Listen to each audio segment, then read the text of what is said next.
usage ng mga words like scam kasi mga conclusion of facts and all. Paulit-ulit na remind or kanina na-highlight na naman siya. So we're happy naman doon sa naging ruling ng ating presiding officer. Regarding that, at least nagkaroon na ng reminder because although naiintindihan naman natin, no, may kanya-kanyang mga strategy talaga yan, both sides.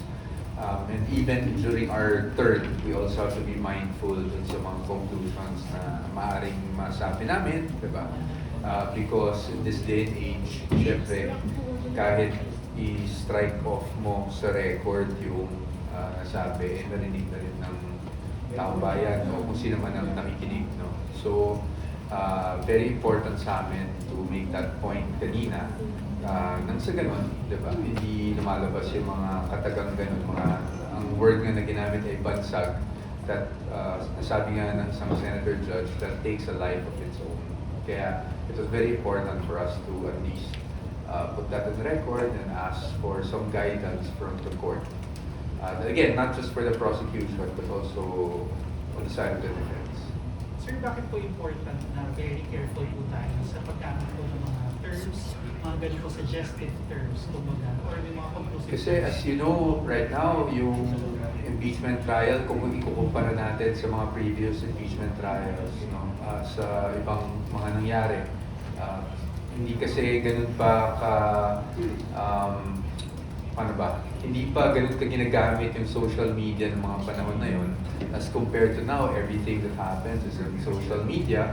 So, sabi nga nila, if certain words are uttered, even if it's withdrawn or stricken off the record, it takes a life of its own. Alam niyo naman, nagagamit yan.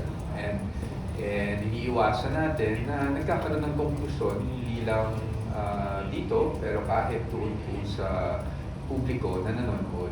Pero sa tingin niyo, sir, sinasadya?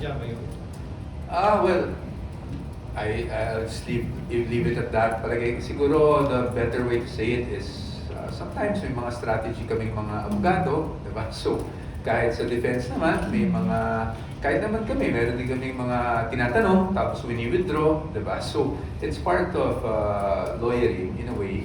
But in this case, we just wanted to be very careful because we also want to protect the rights of our client. Siyempre, as to prejudgment or mind conditioning, yun yung mga gusto nating iwasan. And tayo naman sa defense, kahit tayo, we commit na iwasan din natin gumawa ng mga ganyang bagay. Sir, those words are stricken off the record in court, but off court, they're still making those statements on sideline interviews.